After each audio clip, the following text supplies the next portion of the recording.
So now, let's talk about the experience at the Amani Foundation. So a group of nature journalists from around the world, from the United States to Canada to Israel.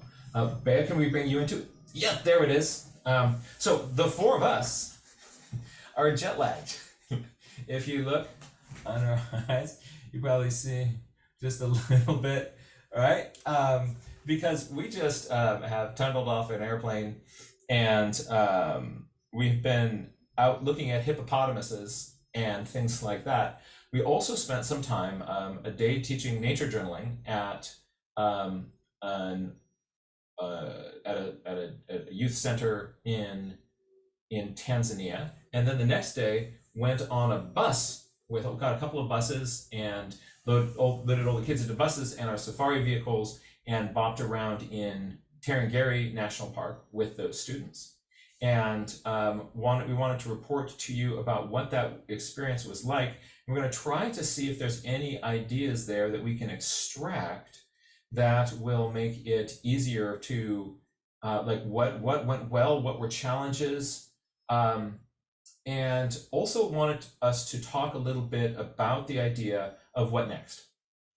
And something that is kind of interesting to think about in volunteerism is that when you go into a place, if you sort of show up, make a big splash, and disappear, it can actually be really destabilizing.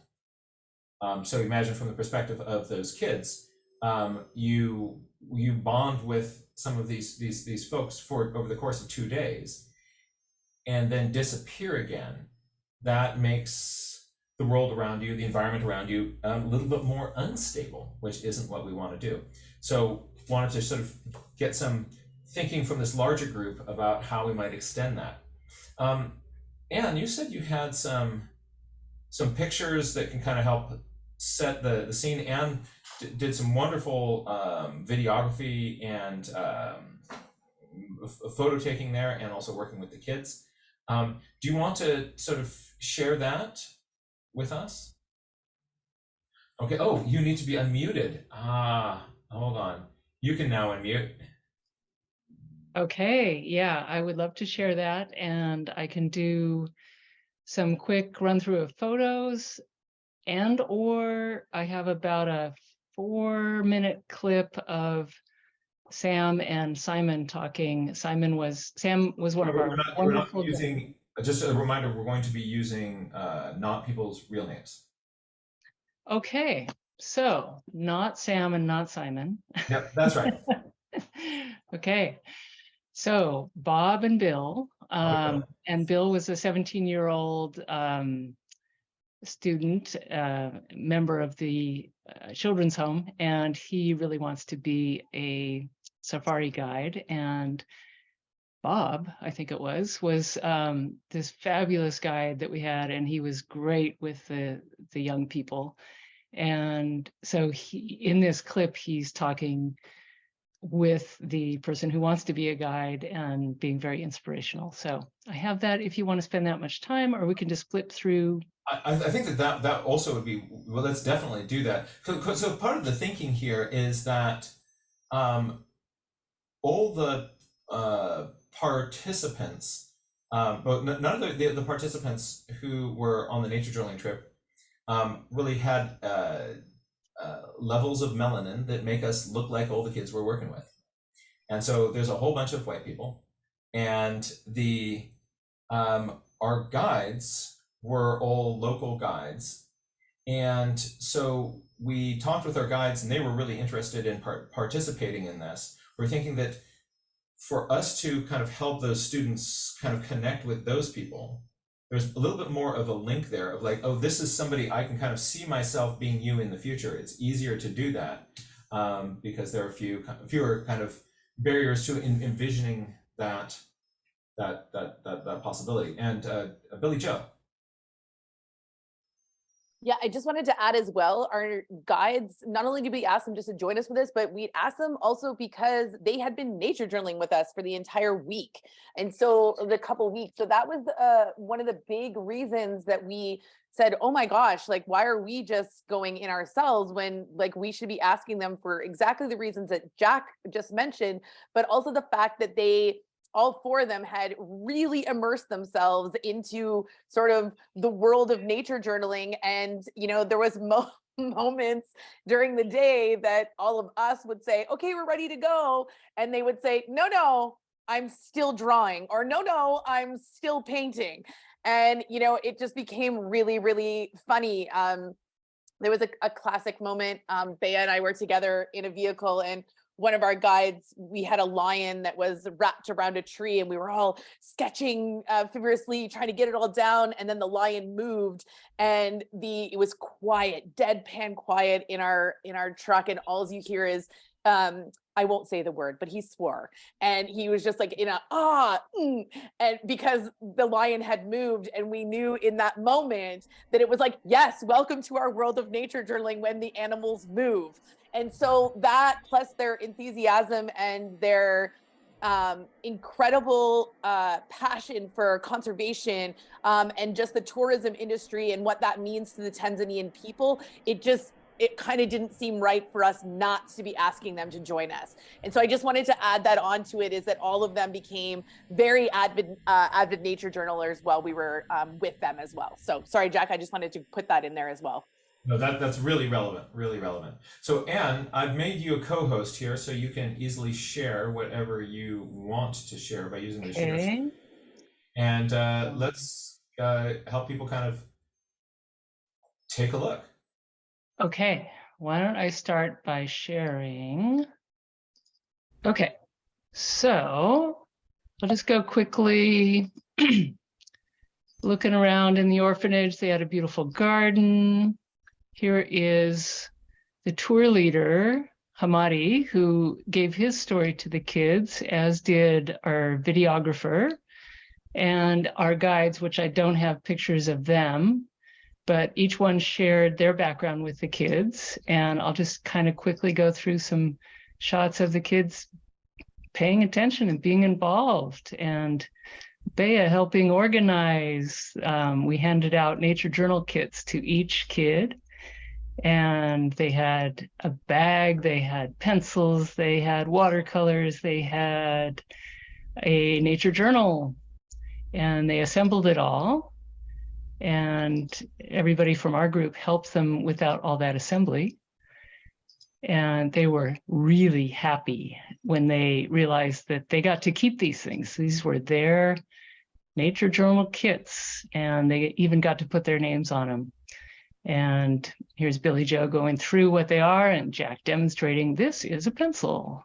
You should have one. You should have 3 of these. You should have, you know, so on. So it was very fun. Wild Wonder on the pouches. So here's just looking around at the wonderful young people. You can see quite a variety of ages. Lots of great interaction right off the bat. There just wasn't any hesitation. Let's see. And then, Jack, do you want to talk about how we broke up into the groups? Yeah, we divided into these little rotating groups that went around. We first did a general kind of nature journaling activity where we found these bean pods from one of the trees on campus. Everybody recorded it in their journal. We used words, pictures, and numbers, and looked at it. I noticed, I wonder, it reminds me of. We were demonstrating it and doing that with small groups with all the kids. So there were around the whole campus, there were a bunch of kids who were doing that together. And then we broke for lunch. This kid grabbed the nature journal and ran into the garden instead of going to the lunch spot. Just to start, nature was so interested in kind of recording things that were growing in the garden in that nature journal. We then broke into smaller groups, those small groups again, and and looked at different nature journaling strategies, where they would rotate from one group to another, to another, to another. And in those small groups, we were teaching other fundamental nature journaling skills. So Billie Joe was teaching about questions, the curiosity and the wonder. Deckel was teaching about tracking and animal gaits. So he was down on all fours a lot and got the kids also to be down on all fours. Bea did a wonderful class on storytelling in kind of a comic format. Jack was talking about drawing mammals and handed out skeletons, and then, you know, put the meat and the fur on them and filled out. And then I'll just quickly run through this sequence. This is just one of our members relating with one of the kids in such a sweet way.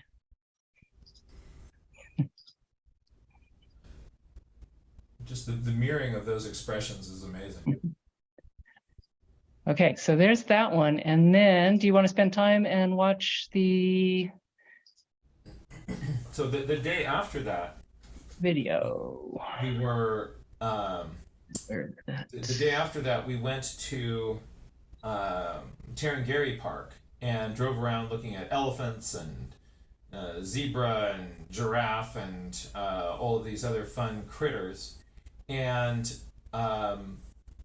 this one student was paired everybody got to kind of sort of move around from riding in the buses to riding in the vehicles. At one point, this one student who's interested in becoming a safari guide as a career was riding along in the safari vehicle next to a guide who's a really good explainer, has just wonderful skills of kind of connecting with people, and just sort of looked at, we wanted to just sort of think about the impact of this discussion on this student's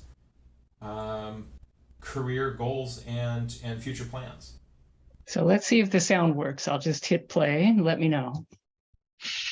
Okay, before we have that very good conversation, thank you for asking this question. Now, to get you out of the dilemma, You stay inside this car, Missy. that you need to understand about the system of the Big Five. In the system of the Big Five, first of all, the Big Five were the most aggressive animals that were encountered during those days, before people started doing safaris. That's one thing. Okay? Wana hasira na huwezi kumsogelea. So, second thing, to be in the Big Five, you had to be one animal that is very, very careful when it comes to taking care of your young ones. Watoto wao wanatembeaga hapo mbele. All their calves are always in front, not at the back. Okay? Another theory of the Big Five, wanyama wote ambao kwenye tano bora ni kwamba ndo wanyama walioanza kuwindwa wa kwanza. For trophy hunters, they first hunted these 5 animals. The lion, the buffalo, the rhino, the elephant, and the leopard. Those were the first animals to be hunted as trophy. Trophy manake ni kama wild. So, na walikuwa wanawindwa sana. Right? But aggressivity is 1, total caring 2, trophy hunting 3. Umepata majibu ngapi? Matatu. The giraffe is one very, very gentle animal. Very gentle. Ni kwamba huyu twiga ni mnyama mtulivu kuliko unavyofikiria. Unaweza kutembea hapo kapita hapa na asije akakujeruhi. Only until unless agitated. Lakini is a very bad mother. Sorry, ladies. No. Because you might take us to jail and tell us you said these are bad mothers. But pardon us. Another thing is a giraffe's baby will always be at the back. not in the front. Mm. They walk at the back. So making him vulnerable to predators. Na ndo maana simba hawindi twiga mkubwa, anawinda twiga mdogo. So that makes them to be not very aggressive according to statistics. And according to their status of life, giraffes normally keep their calves at the back. Due to what? The shape they have. A giraffe will not always bend like, where are you? They don't care about that. Giraffe will always be up looking for predators, forgetting that she has a baby to take care of. But a lion, walk in the front. I need you here. An elephant, I need you there. I need to see you where I can see you. Buffalo, walk inside there. I need to see you. But a buffalo has more upper hand because mbogo wanatembea wakiwa wengi. A lot of big herds, and the babies are kept inside. Yeah. So that if a lion comes in, all those big bulls are going to like, lion, you're making the worst mistake. Okay? Do not cross this line. This is what we call the police line. Do not cross. Okay? If you go now to a leopard, if a leopard gives birth, they normally keep their babies up in the trees. Na hata akishuka, mtoto anatembea wapi? Hapo mbele. It's a wide, this is a very wide knowledge that you need to acquire as a person who wants to be a safari guide like myself. I started the same way, very young. But if you keep the passion coming in, ask questions, touristic questions, I'll be very glad to answer you and put that knowledge into your head. You get me? Yes. So it's something that you aspire and have passion in it. Building passion is the best thing you can do in this job. Know the animals is the best thing you can do. And another thing, have faith in whatever you do. Okay? Yes. Sometimes we normally call them silly questions. We don't ask silly questions. Every question is silly, whether you know the answer or not. And every answer that you give is right until proven wrong.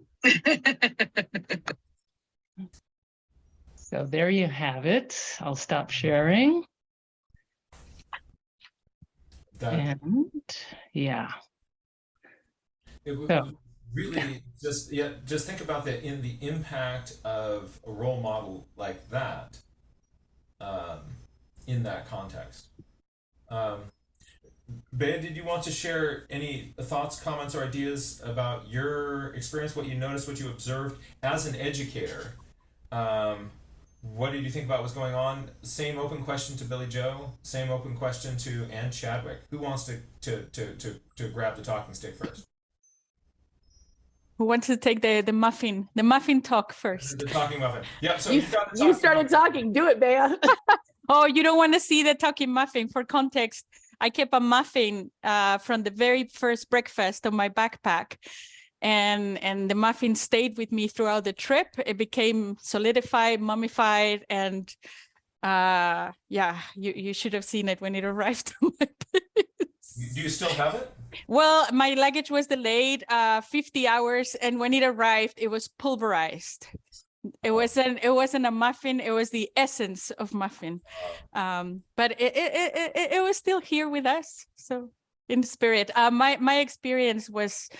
I couldn't have wished first for a better team of educators, a better leadership. Everything was planned and very well organized. All the supplies that Jack brought in, I was impressed that he was able to bring all those stuff with him by himself. I would have offered help had I known that you were carrying how many big Berthas? It was just incredible. Also, Jack did something that maybe for more inexperienced people in education might have looked like, this is not planned. He opened a session to brainstorm with us educators. So we had a chance to actually, all of us, bring our skills and our mindsets, put them all together, shake them. And that's how we ended having what I think was a very successful series of stations in a rotating fashion. 20 minutes was perfect. some 20 minutes were longer 20 minutes than others. But it was the perfect time for the kids to get excited about a new activity. All the stations were different.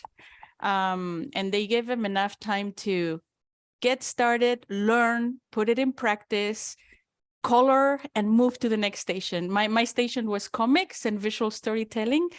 And I had a big help from the school teacher, Peter, and some of the guides that translated for me.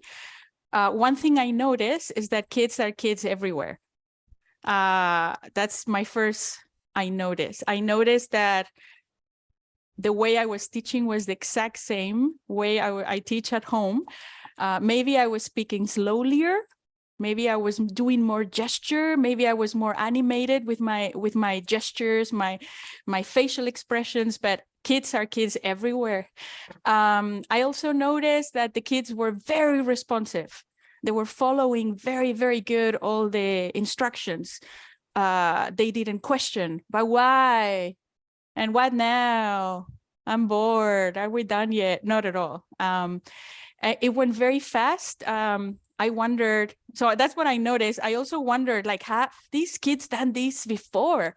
Because they seem so engaged and so open to ask questions and being participating actively. And then it really reminded me of, being here and teaching the kids I teach home. The only difference was the language. But the motivation, curiosity, wonder, and willingness to go all the way was there. So I really, really liked that the sessions were built on a kind of like skill complexity build up. You know, we started with very simple activities, and then each of the workshops was growing in complexity, and that the kids could also associate Billie Joe for questions, Deckel with activity, motion tracking, Jack for the technical anatomy. And so during the next day, I even got some kids show me the comics they had done. So I was like the comic teacher, and they showed me, and yeah, like I was very, very also, and my confidence as an educator was very much improved by this experience. I also think I learned a lot from my fellow teachers, and it was a great idea to have some words in their language. Well, first of all, we invited them to write in their own language, even in comics. Like, you can write, please do not worry about writing in English, just write in any language you prefer. And then also, like, for me to say things in Swahili, first of all, it was fun because most of the times I wasn't saying the things that I wanted to say. So that made for a nice, it's nice to laugh at the teacher. And also it showed that I was I was a guest and I wanted to meet them and connect with them. So that's overall my experience. One in a lifetime opportunity to see these kids absolutely loving every single minute and not wasting a second. There wasn't a kid that was not watching with their binoculars or sketching or asking questions. So it was wonderful. So that's my little piece of the feedback. So thank you, Jack, and thank you, Billie Joe, and all the educators, and thank you, Anne, for you almost tear me up showing these lovely pictures. It wasn't a dream. It was real. It happened. Well, and thank you, Bea, for the passion and the joy that you brought to your classes. It was so much fun. Anne, do you have any other thoughts about the from the perspective of an educator, your experience at the Amani Foundation? I was just amazed at how quickly everybody engaged, and I think it was really a great idea. I think it was Billie Joe's idea originally to involve the guides and have them tell their stories, which were very moving. So I think that worked really well. And everybody from our group just jumped right in, and the connections seemed very real and very important and heartwarming. And I do agree strongly that it's going to be important to follow up. So I'm looking forward to that conversation. But, I've been involved in some other programs where we work so hard to not just take kids to a beautiful place and then drop them back into their rather challenging world with no further support. So I think continuing support and engagement is going to be really critical to the success of this. Yeah, thank you for that. Yes, let's. I think very shortly we're going to drop into that part of our conversation about how do you kind of maintain those sorts of experience. Let's check in with Billie Joe, then we'll see if there are any questions from the group about the experience. Questions, comments, or ideas from the group about this. So we'll be bouncing out to the community in a second, and then we'll kind of get into this idea of establishing a long-term relationship. Billie Joe. Yeah, awesome. I think the one thing that that really came together well, that I think really made it much more meaningful, is we were there, and I think, like Bea said, like, guests, right? So we tried to really make sure that the way that we were approaching this was at it from like almost like the same level and not sort of like a hierarchy. And I think that really helped by, engaging with the guides. So the guides were the only ones outside of Jack that introduced themselves and sort of told a story. The rest of us were a support crew. And I think that was perfect. And then each of us then had one of our guides sort of as our partners, which also was really awesome. So when we sort of got in with those small groups in the morning, we said, somebody come with me, somebody come with me, somebody come with me. And so you have this, this person who is like them from their country, that is nature journaling, that is in this guide profession and speaks the language. And so they were able to co-teach with us, which was phenomenal, because Anne and Bea did a really great job. And there was one other person on our trip who were amazing speaking Swahili. I was not one of those people. Jumbo is pretty much all I got into that, with a couple of small things. So by me being able to explain a concept, and then my guide who, we had been working with in the vehicles, be able to explain that from his perception and his experience, but in Swahili, was, I think, just so powerful and magical. And the fact that all of us just like got down on the ground with these kids, right? Like there wasn't, us up here and them down here. We were all just like on the ground and on our tummies and in the dirt and trying not to get poked with acacia thorns and, like all this really cool stuff. And I think it just created a really cool vibe. And then what we started to notice was that the guides became so confident and so proud in what they were doing with us that they ended up teaching some of the stations, and we then really took a back seat, which was exactly what we wanted, right? So there was a couple of situations I was doing questions, and I had one of the guides with me who had really connected with the kids on a very deep emotional level with his introduction, and it became to the point where I was very quiet during my session, and I really let him sort of take it in, and I would give some English prompts, and he would really go crazy with that. We had other ones that were running full painting sessions, and these are guys who just started picking up watercolor paintbrushes 10 days ago. And so that was this great thing. And then the fact that we all came together the next day, and Face of Africa is more than willing to continue this relationship with Wild Wonder, and being able to continue this partnership. And we've already been starting to discuss some ideas of what that's going to look like from a Wild Wonder perspective, but also from Face of Africa, who is on the ground in Tanzania. So I'm really excited to see sort of how this all kind of rolls out. But I think not only the team of educators that we had, but I'm going to just give some major props to Face of Africa for being so open to the concept of nature journaling, to embrace it, and then to become, you know, just be willing to be part of that whole experience for these kids was phenomenal. And I just don't think it would have worked as well without that. So that's all I wanted to say. Thank you. Thank you so much for that. Let's open this up to any questions from the team here about the experience. I saw in the chat actually, maybe this is a good point for Avea. Let's, you who's been monitoring the chat. Any comments or ideas or questions coming in on that? I'm seeing that Luis is having a really good question here about, will the guides and or Hamid stay connected to the kids and to the orphanage? So that's a question from Luis. And then I guess I'm adding on to that. Oh yeah, and she says beyond Wild Wonder. And so I was wondering as well, maybe a huge part of continuing support and engagement could be through your guides. So those are a couple of questions that have come in. So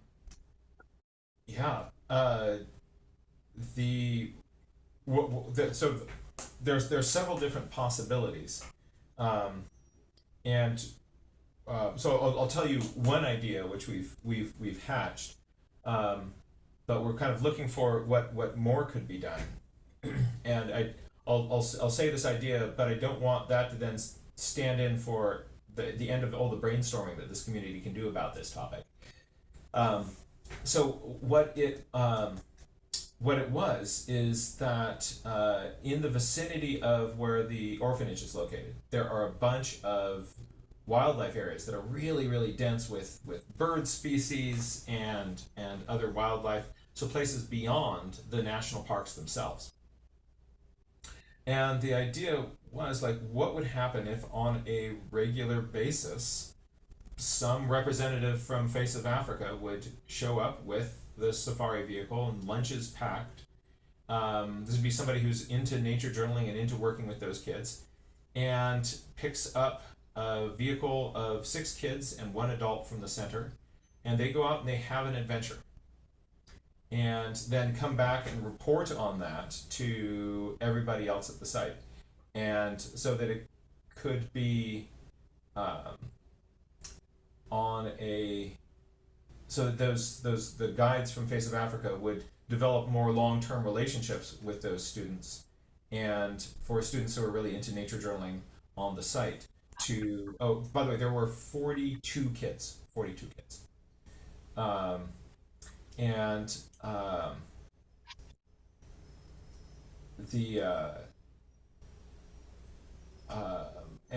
And then we would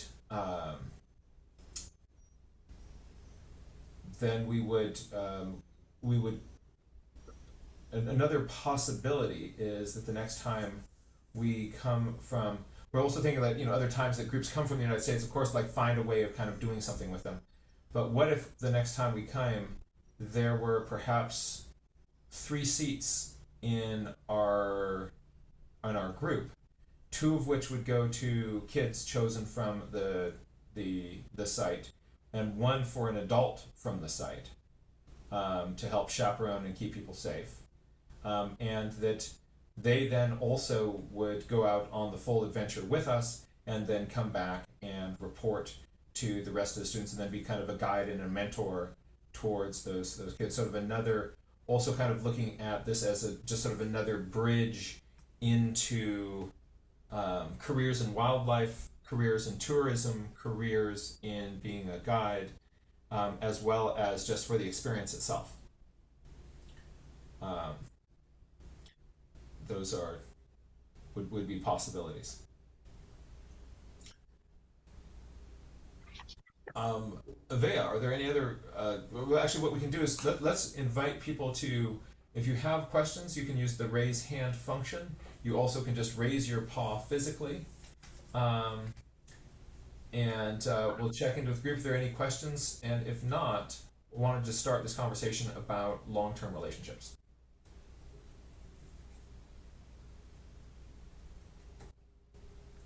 All right. And not seeing that. Okay, Avea, did anything come in on the chat? That is. No other questions. Bea was noting that Face of Africa already knows the pace that nature journaling needs. That's the slower pace for sketching and observing. So it sounds as though they've already got good ideas with that. And then Marley is noting that he's imagining that there are probably empty seats in safari jeeps all of the time. And likened that to the cruising ships in Galapagos, where I guess that there were some empty seats. So it sounds like what you're planning is really good, has some really good ideas going forward. That's what we hope. So let's talk a little bit about this idea of kind of long-term relationships, because if you're one and done, people come in, either if you don't really connect in any legitimate way with people, you're why were you there? And if you do, and then you disappear on them, that's a really destabilizing thing. So one of the kind of principles of ethical volunteerism is to kind of think about what does this look like in the long term. And this is also something that is very much on the minds of the people who are administrators of the site. They're interested in a long-term relationship and less interested in people kind of swinging in, doing some orphanage tourism and then blasting out with their good feelings. But how can we turn this into something that is kind of a real relationship? And one that, can we do that in a way that would support the orphanage, perhaps local businesses like Face of Africa, and what is this, when you're sort of thinking about sort of a deeper connection and sustainability, what does that look like? I want to kind of check the group here and see if there are any thoughts or ideas on that. And if anybody has ideas that they wanted to share, let's start with Anne. Yeah, you mentioned supporting local businesses, and that was one idea we talked about, was to source nature journal supplies locally if possible, for two reasons. One, it's really expensive and impractical to send them from the United States. And also, the big one is to try to support local businesses. So that was another part of the equation there. Yeah, and we'll also be looking at, from the perspective of the Wild Wonder Foundation, one of the possibilities is, we haven't committed to this yet, but we'll be having a board meeting soon, and I'll be reporting to them. What would the possibility be of continuing with the physical supplies of how do we the notebooks, the pencils, and those sorts of things to keep those students in gear. Let's join Kate Ryder. Kate, thank you for being with us. You can now unmute. Hi. So I was thinking about all of this as well, because I've been going into different schools and doing presentations, and it's not as far, but it's, across the island. It's a 45-minute drive. And, it felt weird to go in and to, spend all morning with these students and then, peace out, and trying to figure out what would that look like as an ongoing thing. I kind of had three different ideas about, ways that I could do that might be relevant for this conversation. One was to just staying in touch with the teachers, because of trying to teach the teachers how to do it. And then when they run up against things and have questions, kind of like how we have this educators forum, have some sort of way to continue to communicate with the adults in charge of, what are, instead of like saying, okay, here's what we're going to do for you, find out from them, what are your challenges and struggles. I don't know how much the administrators at this youth center were interested in continuing this sort of thing themselves, but that's kind of one idea. Another idea is trying to kind of identify those students that are super into it, you know, because somebody mentions in the staff about, you know, internships. That's something I've been kind of looking into of like, how do I develop some sort of program where I have these students that are like really into it so that I can stay kind of in touch with them, and then have the students almost be the leaders within the school. Because I've found, you know, there's some people, not everybody's going to be into nature journaling, and that's totally fine. But the ones that really just like latch on are like, yes, this is what I want to do. How do you continue to support them? And then the other way too was trying to think of a way to communicate across cultures and to share, you know, like that's been kind of my passion with the Wild Wonder and with this thing of just like, okay, I started kind of this, you know, and it's all inspired by who's Amaya, you're right. You know, of like, how do you reach these younger kids, and how do you kind of, you know, so like having this like Junior Nature Journalers magazine, but having something like that where you can kind of highlight the work of these students that, you know, in a way that you're able to share child work, you know, that it's not Facebook, right? It's like you have this permission and it's more curated. But to be able to kind of develop communication across continents and across islands and across oceans between children so that they do see the world as this globally connected place, and through the lens of nature journaling. So yeah, those are the things I'm thinking about. So tell me a little bit more about point number 3, this idea of sort of sharing the work as ways of validating their experience and connecting them. Maybe flesh that out for me just a little bit more, if we could. Yeah, you know, I just noticed that kids get really excited when I ask if I can share their work online. You know, they really do want to feel like what I'm doing is really exciting, and other people might be interested in it too. And then, you know, I don't really see a lot of examples of kids' work online.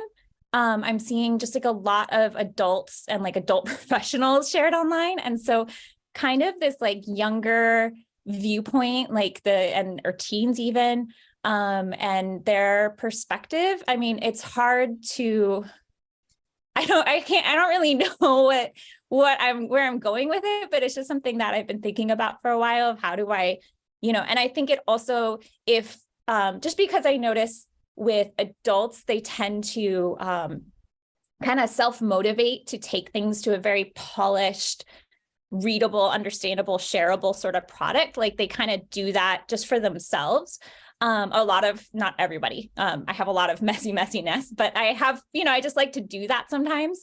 But I noticed that kids tend to just kind of, they do something in pencil and then they move on to the next thing. And so it might be this inspiration to say, hey, you know, let's outline and add color and really think about what you're trying to say in this page and really work on it.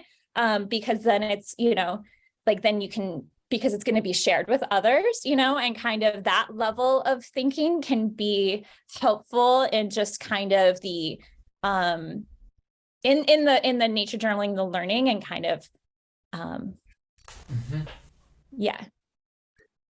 But really, like, how do you connect them and make them see the world as this global place? And that, and I think seeing other kids doing things in other places is a really neat way to kind of connect. I really like that thought. So I've got 3 kind of critical ideas. You're saying want to connect with these teachers and support them, identify, and also that sort of ties into a something that I think Louise put into the chat a little bit further back about really making sure that you are checking in with the people on the site of what are your needs, what do you want, what do you think would be good, and so that you're making sure that you're not just sort of projecting something onto them that you think would be fun. So just in this case, there was a lot of that kind of upfront conversation with the orphanage, but not with the guides. it was Billie Joe who realized partway through, my gosh, the guides have gone all in. So when we brought nature journaling supplies for all of the kids on a whim, I brought nature journaling supplies for all of our guides, and we handed those out at the start. And it turns out that, just add journal, and it all opened up, and they started journaling like crazy. And then Billie Joe realized, we've got to really see if they're interested in connecting with these kids and being part of the program at the orphanage. And they dove in, but it wasn't part of the original planning and conversation. So now going forward, that's got to be a critical part of it. And I actually have this week plans for more follow-up conversations with the folks at our Amani to start to kind of ask those questions and develop those sorts of ideas.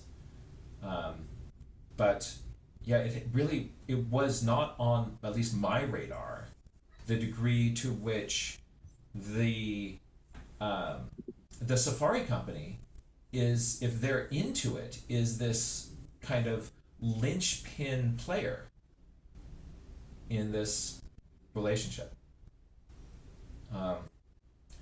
Yeah, thank you for those ideas. Want to bounce over to Avea. Are there other comments or ideas that you're seeing coming in the chat? We also had Bea with her hand up as well. So I have her in the queue as well. But go ahead, Avea first, and then we'll pop over to Bea. So you'd already noted that Luis had said about, has anybody asked the orphanage staff or Face of Africa staff their ideas or needs to continue the relationship? So I wanted to highlight that again, that she had said. Let's see here. We have, let's see here. Sorry. Marley is saying, if we could connect youth in different parts of the world, that would be reinforcing.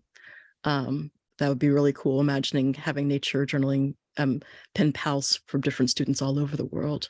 And Joelle is agreeing and saying finding a way to connect children with each other would allow them to exchange their vision of nature without the filter of adults. I really like that, Joelle. I'm sorry if I'm saying your name wrong. I'm hoping I'm not saying your name. Okay, good. I see thumbs up. And then Billie Joe also saying that two of the teachers who joined have started a pen pal relationship with the students. So it's awesome that that's already beginning and that will continue and go forward. Lots of agreement that when Billie Joe decided to include the guides, that was a stroke of brilliance. Mary says that specifically a stroke of brilliance. Also, let's see here. Marley was asking, how connected are the kids there to surrounding communities? And Mary was asking, how much of a challenge is internet access for the orphanage? I hope I haven't missed what anybody said, and I apologize if I did. But lots of good thoughts in the chat. Can I answer? Is that okay, Jack? And Bea, we won't miss you. So I just want to answer those two questions really quickly. So first of all, internet is like in Tanzania, it's a little bit sketch in some places, but it was pretty strong in their main building. The biggest challenge is in terms of access to meeting online is that it's an 8-hour difference in time. So that is and on the West Coast, it's 10, just joking. So 11, something like 11, it's 11 hours. So for me, it's 8 hours, but for Jack and everybody, it's 11 hours. So that is really the trickiest part of that whole process, is that in terms of the community, they are extremely connected with the community. In fact, the Amani Orphanage actually has a local daycare that's provided for the local children that come for day center care. And in the evening, what we noticed near the end of the day is that many of the local children were coming in and actually to play with all of the children that were residents at the orphanage. So it's incredibly connected within the local community. There is I believe there's some of the locals, adults are part of the staff team. So it's sort of not just like it's over here, it's embedded within the community. And that partnership is really important. And that's part of the workings of Amani. That's really important for them, is to make sure that that is connected. They have, they're selling jewelry and things like that from local artisans. There's lots of things that are going on that are really community driven. So I just wanted to sort of add those two things in there really quickly. And then we'll shoot it over to Bea. So Bea, I'm going to ask you to unmute. Am I here? Yes, thank you. No, I there were so many awesome things that were said while I was thinking. I don't know if I'm gonna say the same as Kate did, so please forgive me, Kate. But I really like the idea of teaching the teachers. It's like almost like what we have here in BC, the Pro D days, where we are summoned to share skills and to make things easier for teachers that not necessarily are art teachers, but they're very, very overwhelmed with the idea of bringing art into their classrooms because they don't know. They don't know. So what I've been doing in my Pro D days when I teach how to teach nature journaling is just to make their lives easier, to bring materials that are clean, easy to use, cheap, affordable. So in a way, we empower them to take it from there into their classrooms, rather than having to bring always someone to teach those things. So maybe we can give them access to forums like this after, but that's kind of the idea behind the Pro D days.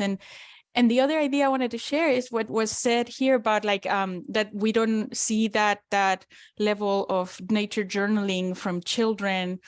We always see much more adult. I teach adults that are beginners in nature journaling, and I would like to rephrase that. Instead of adult and child, artwork is more like beginner and more experienced, because I have noticed that my students, my adult students, and my children students, they both have a very similar style when they start nature journaling. It's just that childlike way of drawing and approaching nature journaling.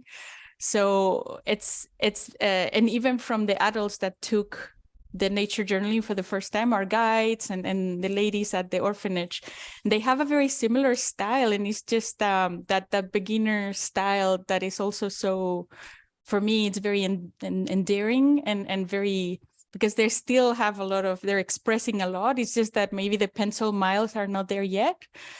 But it's great to see adults and kids at the same level, beginners all at the same level, producing very similar style of nature journaling entries. So that for kids is also super cool to see. They have less pressure to be perfect, to draw perfect, and all that sort of thing. So those were kind of my two ideas. If I made myself clear, I don't know. It's jet lag. It's all jet lag. Thank you. That's really the idea of kind of getting those kids also though to share more with each other is a really an interesting one. One of the things that happened in the Nature Journal community is that a group of teens started a teen Nature Journal group, which was housed on my website, which is going to be moving over to the Wild Wonder Foundation. But it sounds like the potential for something like that is really vast, and that could really use some support and thought. And Amaya and some other folks really did a lot to kind of encourage other teens. The idea of then kind of connecting that with the pen pal idea, turns out that the two of the teachers, so two of the people who were in our group were educators here in the United States. They brought with them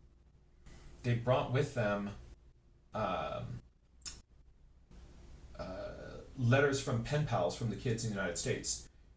In years past, the kids at Amani had pen pals around the world.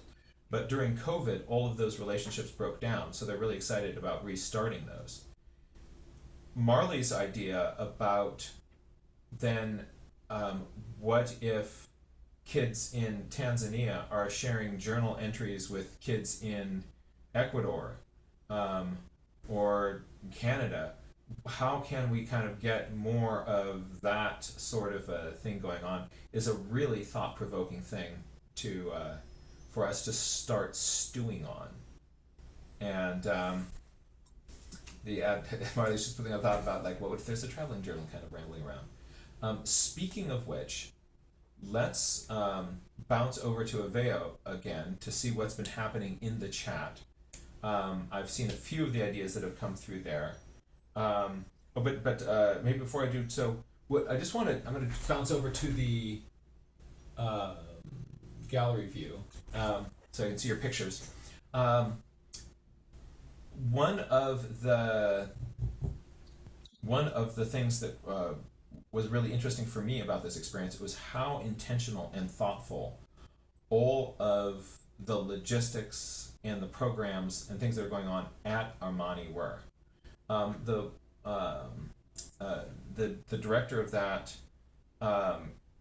has put, or the team of directors have put a ton of really intentional thought into that.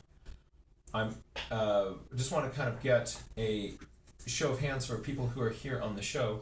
Would raise your paw if you'd be interested in having Kate come and present to us about sort of their larger thinking of the resources that they put in at this children's center. Yep, I'm seeing a number of thumbs up on that. Okay, I'll talk to Kate about this. It's also a good thing to have when the time comes around through the end of the year where people do our charitable contributions. I don't know if your family has a tradition of doing such things, but if you do, Amani Foundation is definitely one of the ones that now is going to be one of the groups that I'm going to be supporting. So, but I'd love for you folks to learn more about it, which would also put more of this kind of relationship in context. So this is some very, very interesting things. So Avea, what is up? So earlier in the chat, Marley had asked if, and I think some of this might have been somewhat, some of what the chat might have been already answered. Marley had said, do they let kids use social media or have some way to connect with media as a class? And then Kate was saying that she was imagining more like articles and blog posts highlighting the work of different students and schools that get shared on Wild Wonder. And then Marley was adding on that that if it's between youth video format, if it's between youth, then video format is much more impactful and accessible, because I guess that a lot of youth around the world are looking at videos of each other, I'm guessing like TikTok and whatnot. But although blogs would also be great for us to see on the Wild Wonder. Oh, that just made me think of something, maybe instead of a Dear Data project where it's postcards, it'll be like a Dear Nature Journaler thing with all of the kids. Anyways, Chris is saying use Zoom guide training at regular intervals to train them for ongoing work, working with the orphanage. So use Zoom to connect with the guides, right, Chris? That's what you're saying? Just to make sure. Yeah, okay, I'm seeing you nod. And in-person training once in a while for those who are really interested. Radio Science Project 30 years ago in Papua New Guinea did this on the radios and at Capitol in person. So that's good to know that like there's already sort of an idea of how that could go if we were to look at Radio Science Project in Papua New Guinea. Let's see here. Billie Joe adds with Marley's questions about social media that that at the orphanage they're good with students' pictures being posted, but they've asked the names to be changed, as we saw earlier. And so we're not sure if the kids use the social media, but it's a question we can ask. And perhaps it's a sharing group that we can create where students in North America are sharing the nature we have here, and the children in Tanzania do that same thing in an online forum. I see Billie Joe's hand. Do you want to go and then I can continue with the chat? You can go first. Yeah, just wanted to expand on that. So my boss here has created a few years ago, he calls it a kindergarten bio blitz, and he does it on Twitter. And he does it 3 times a year, and it runs on the similar questions that we use for nature journaling, the I notice, I wonder, and it reminds me of similar questions. But that platform, that kindergarten bio blitz, is a hashtag. And so he sort of puts out a video and says, like, this is what it means to sort of notice for today. And then you've got kindergarten students and classes from all over the world that are engaging in this Twitter hashtag, and we do it for a week. And so that's kind of what I was thinking, is if we were able to create some kind of platform that would be not necessarily like Twitter or something like that, but maybe secure or something that we could engage each classes, and then it wouldn't matter about the time change, because they would just sort of be posting like, this is what we're seeing right now, and this is what's going on, and do you have questions about us? And then some kid here in North America is like looking at a porcupine, and they're looking at a giraffe, and sort of exchanging those kind of things could be kind of interesting, not only from an education standpoint, but also from like creating connections with kids and trying to finding out some new things with each of those prospective countries and things like that. So just something, I don't really know how we would do that, but a thought process. I'm assuming, Marley, is your question regarding that before we flick it back over to, Ave, are you okay if I just ask Marley really quick, if you just had something to go with that? Marley, oh, yep, there you are. Hi. Yeah, just two things. So I think it's amazing to see, like, to imagine the impact on an individual's life, and to see the huge impact that like what y'all just did can have. And I think it would be amazing if it could actually be a viral impact, like an exponential impact. And so that's what I'm always trying to think about, is how can it be? And if we're talking about youth, and if we're talking about like, oh, we might only be there once a year, or maybe they can do something connected to Wild Wonder, which would be amazing. But if we're trying to get that to be like sustainable and potentially exponential, if we can use social media in any way, I mean, kids around the world are all on these things. And if you can make one short video showing kids in an orphanage, nature journaling, it's possible that like, that could have an exponential impact. And you could have people, young kids in China seeing it, people in Indonesia seeing it, people in India, Mexico, Belize, Bolivia seeing it. And so it's like, how can we figure that out? And that to them is super valuable. If you're a teenager and you see me show up, or you see John Muir Laws, both of us can inspire teenagers. It is possible. And I know folks here can as well.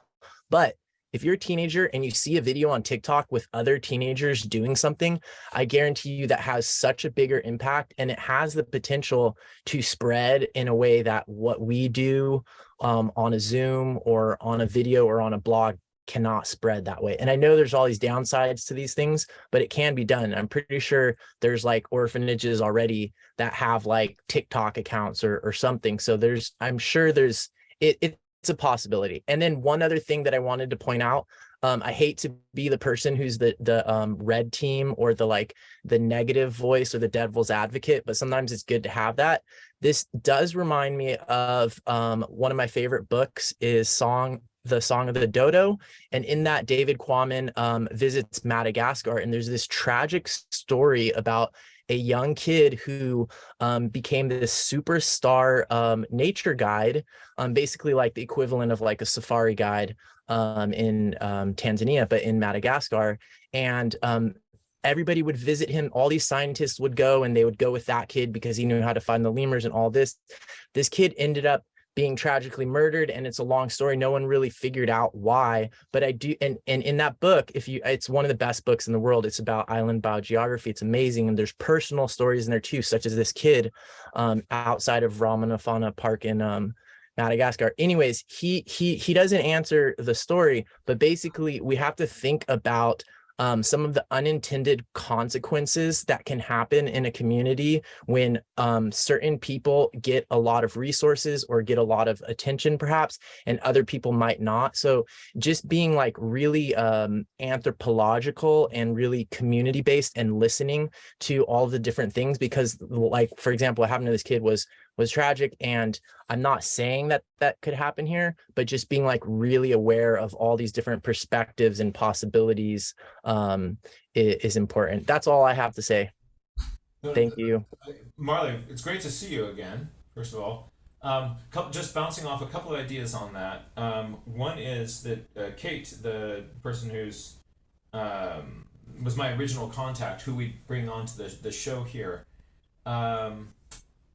is fiercely protective of those kids and their safety, and I think it would be a very good person to kind of bounce ideas around with kids' security and those sorts of things. the kids, I didn't see any phones while I was there. I didn't see anybody, nobody seemed to have a telephone among the students. But I think that being aware of some of the potential downside of attention is very, very wise. Let's bring in Avea again, and you're saying other things you're noticing in the chat. Another thing that Marley had written and Jack acknowledged too is about like, what about a traveling journal? And so just bringing that idea up again. Marcia's got a ton of ideas here. One of her ideas is to do a virtual tours, have the kids in the guide video for Wild Wonder to sketch along, and then it engages them, and that way there's no need to share names. This can be done in a variety of places. People can chat on or off camera, and folks can sketch along, and photos and videos can also be put together. But that way, and US students can do the same. That way, there's no names needed. The students that way can be off camera, protects their identities, but you can still hear their voices maybe. So something more to brainstorm. So there's a bunch of ideas, or a special for maybe a special as in like a special class or special forum, I'm guessing, for students and or educators and guides, like maybe a weekend that's just for them. And if working immediately to Wild Wonders too much, then maybe a trial or practice. And then she very wisely says it's all practice anyway. And Mary says, perhaps figure out a way to involve the class in Wild Wonder. Perhaps the school can air some of the recordings soon after they're available, especially since the time zone might prohibit them from watching live. And a lot of agreement there that is a great idea. And then Mary also adding on that Wild Wonder could become World Wild Wonder. And Billie Jo noting that means more voices would be represented as well. And Marcia had recently joined Roseanne Hansen in Baja and worked with 48 students at Eco Alliance Loreto. So maybe connect them, maybe connect those students with the ones at the Amani Orphanage. And then something in there about scientists in Antarctica. I like that. And then Bea is agreeing that what we might think can help may not necessarily help. So again, to remember to really check in with the community. And I think I got everything. If I missed anything, I apologize. Oh, I see Bea's hand.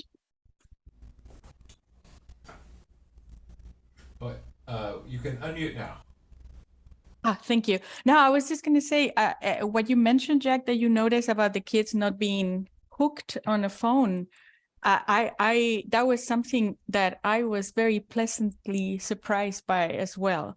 And the last thing I would like is to convert them into some sort of phone hanging machine like we see in Western cities, like we see every day. So one of the things I really enjoy at the Amani was, it was more like they were much more in contact with the surroundings, and they were much more observant than many kids that I teach. I don't have that much experience with them, the Amani kids, to compare at the same level as at home, but that was something that I was like, oh, I wouldn't like to turn them into phone, social media savvy people, because I think, oh, if we can, I mean, I don't know them at home. I don't know them when we leave the orphanage, whether they're like, okay, they're gone. Bring the computers, bring the phone, social media. But I really think, if you know my standing on social media, I'm very much, I have antibodies against anything that starts with an F or a T. But if we could somehow, instead of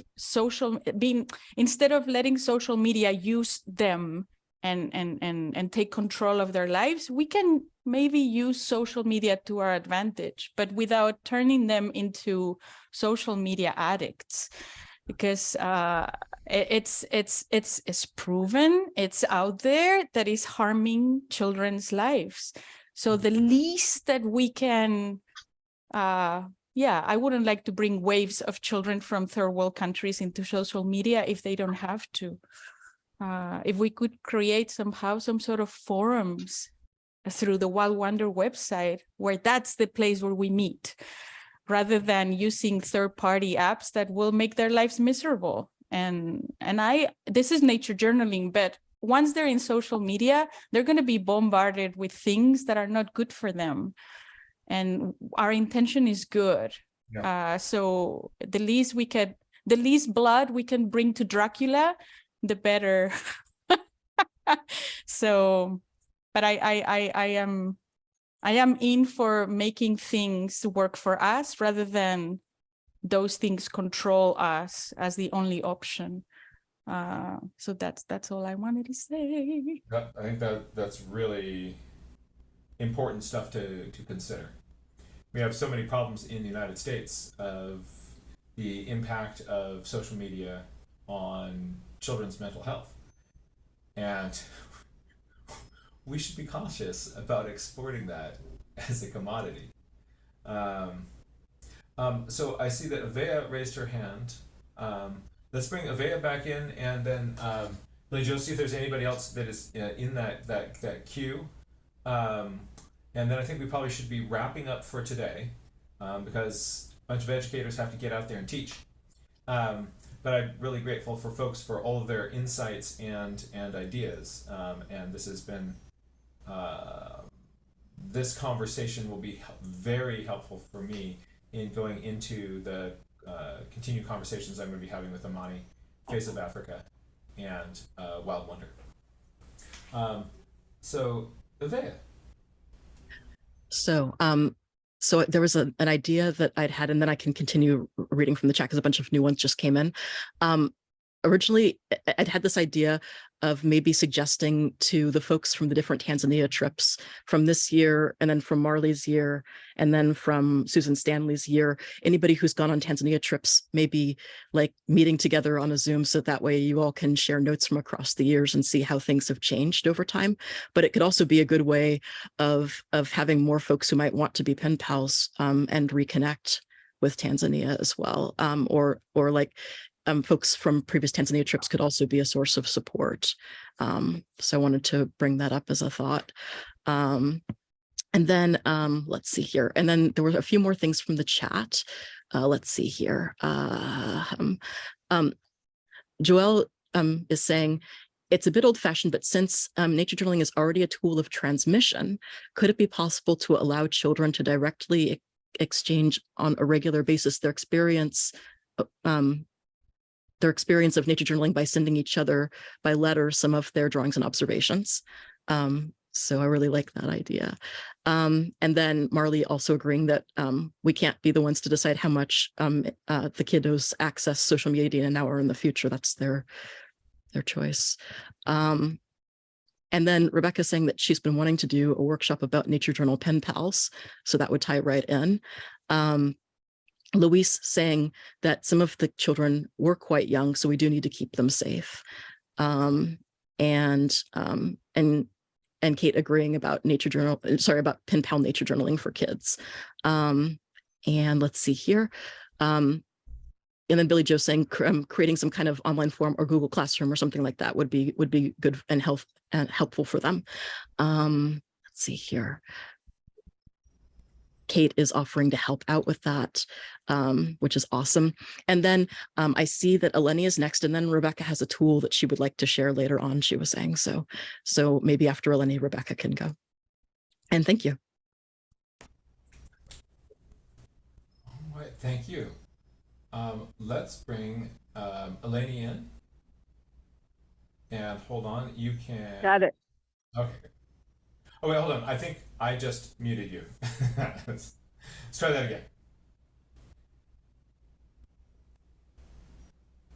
All right. Wonderful. I am enjoying this conversation immensely. Thank you for going on the trip, and thank you for bringing back your amazing stories. So my one very brief comment is, and I think this may have been covered a little bit, but I kind of want to just circle back to it. I would love to have the situation be that we all learn not only what we can give, which is clearly amazing, all the things we can give, but what our partners have to offer.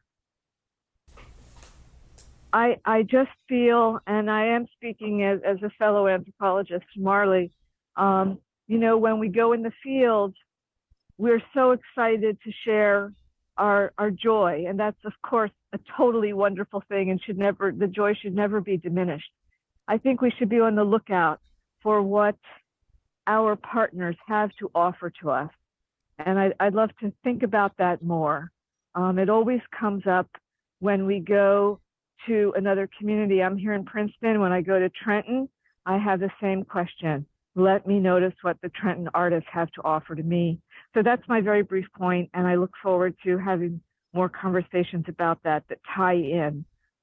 So yeah, thank you so much. Thank you again for your wisdom. That's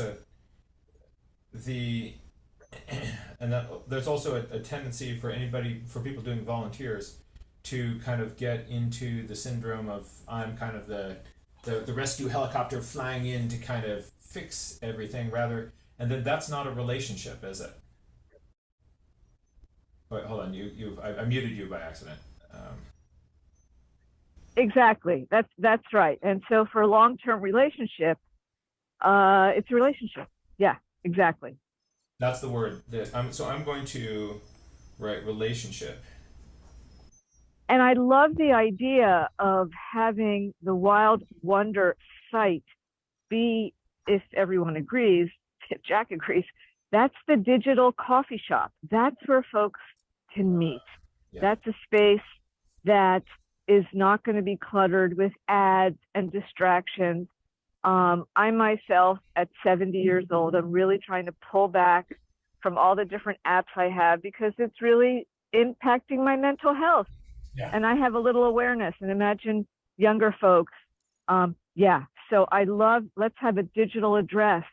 And if that is sustainable for Wild Wonder Foundation, and there can be periodic coffee shops.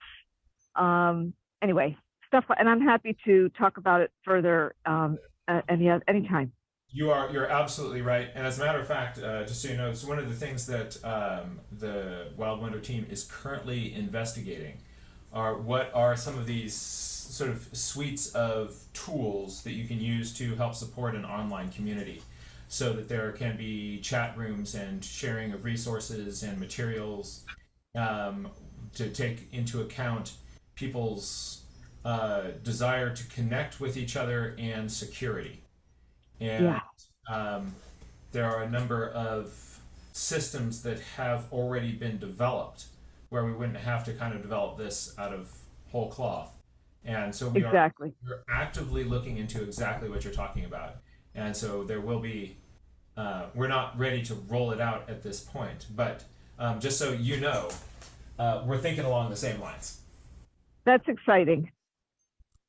Thank you for your thoughts. Billie Joe. Rebecca. Okay. I'm going to ask her to unmute so that we both don't do it at the same time. Is that cool? That is good. Hi. There you go. I just have something quick. I put in the chat, Yvette asked me to share, but it's not completely relevant to this conversation, but I think it could be helpful to this conversation and just in general also. But yeah, I just wanted to share the website STEM Teaching Tools. I helped to write a tool along with Meenakshi Sharma and Ann Stevens and Catherine Hayes. And it's called Using Nature Journaling to Identify Meaningful Local Phenomena and Support the Infinite Range of Student Sense Making. And it includes talking about things related to equity and to building relationships between schools and to local parks and agencies and things. So, I mean, it'll probably be pretty basic to everybody here, but this could just be one more tool that's used to share to get new teachers involved and seeing how this can actually work in their classroom and getting students connected to things right where they are and in modes that are good for each student And yeah, just wanted to share. That's fantastic. I think they just posted a link to that. Or you just posted a link to that. There it is. Okay, great. And we can get to the whole text of it through that link? Mm-hmm. Fantastic. Thank you so much for doing that, and we really look forward to looking at that. Avea's been starting to collect a resource list of cool things that are relevant to nature journal educators, and this would be a wonderful thing to put on that. Thank you so much for doing that. The thought behind putting that together. All right. Let's check in. Is there anybody else that wanted to share a thought, a comment, or an idea? All right, and not seeing that, I'm going to bring on the Mad Botanist once again. Add spotlight. There we go. Avea, we're going to get some last thoughts, comments, or ideas from you, and then we'll be closing out this session of the Nature Journal Educators Forum. My last thoughts are to you and Billie Joe and Anne and Bea and all of the others. We're glad that you're back home safe and sound. We're glad that you all are here with us. And I'm going to go to gallery view so that we can all do this. Extra major props to Jack and Billie Joe for being an amazing team of co-pilots who led such an incredible trip to Africa. So let's give them some hearts. Aw, thank you. Thank you for all those hearts, folks. Billie Joe, it was amazing to work with you, and look forward to more to come. Dear friends, thank you so much for being here. Thank you all for your comments, your thoughts, your ideas, and inspiration. We are all together trying to figure out what are the best practices as we're kind of reopening up this crazy area of nature journaling and this form of observation and connection with the world. And the ideas which you share are so helpful in doing that. Thank you all. And we had expected to do actually a whole other topic today, but we that just didn't happen. But we will soon be posting more topics of upcoming meetings on the Nature Journal Club community calendar, and we look forward to seeing you all there. Yes, Avea. Perhaps next week, would it be okay if at the beginning of the meeting I share some of those resources that we've been collecting so that way everybody can begin to access them? I think that's a really, really good idea. Excellent. So just no, it's not next week. It'll be the week after, because next week is canceled. So just on the calendar, if everybody notices, the three of us are kind of away next week. So we'll be picking up the week after that. So then we'll do that, just so everybody. Yeah. Good call. Next week is going to be really fun for me. I get to go back to outdoor ed school. When I was a kid, I went to outdoor ed school. And then after college, I worked for several years at an outdoor ed school. And now my own daughter is going off to the outdoor ed school in our area. And I get to be the chaperone in the boys' dorm. So I'm offline next week, but look forward to seeing you all again soon. Thank you all for being here. Be well, be kind. Let's keep doing this together. So honored to be part of this growing community. Thank you.